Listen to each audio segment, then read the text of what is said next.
And good morning. It's Thursday morning. Today we read the rest of Matthew 11, or the next section from verses 12 through 19. From the days of John the Baptist until now, the kingdom of heaven has suffered violence, and the violent take it by force. For all the prophets in the law prophesied until John, and if you are willing to accept it, he is Elijah who is to come. He who has ears to hear, let him hear. But to what shall I compare this generation? It is like children sitting in the marketplaces and calling to their playmates, "We played the flute for you, and you did not dance.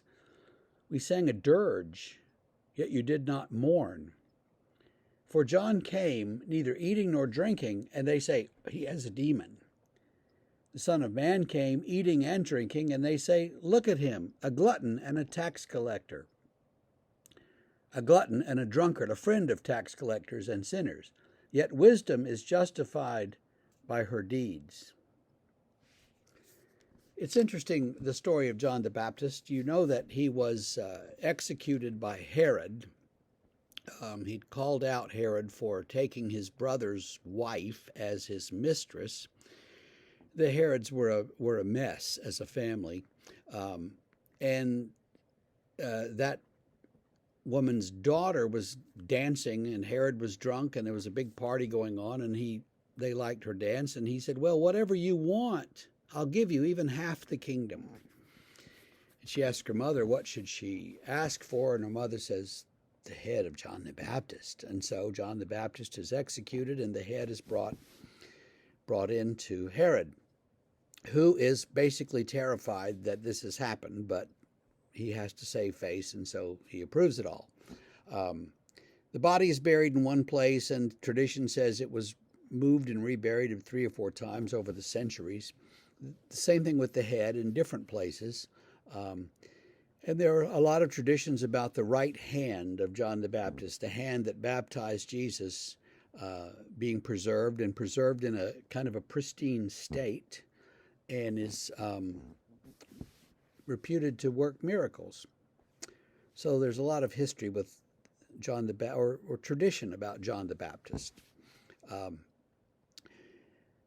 What Jesus says there, though, is that, the violent don't believe the law and the prophets, and they don't believe in John the Baptist, and they just wanted to kill him and to take everything away by force. And Jesus says, but look what happens. You're like children. We played the flute. We played a happy tune and you didn't dance. We played a sad tune and you didn't mourn. What's your problem? And Jesus says, John came very ascetic, didn't eat or drink, didn't eat much and didn't drink alcohol. And you said he was demonic. And then I came and I do those things. And you say, I'm a glutton and a drunkard. So, make up your mind. Jesus is saying.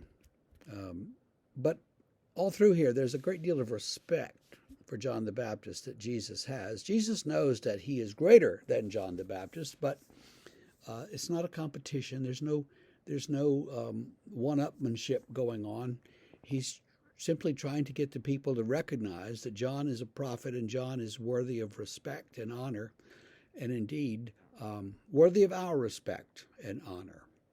So when you come upon these little stories about John the Baptist in the Scriptures, stop and take a moment and think about what he did and who he was, and give thanks to God. See you tomorrow.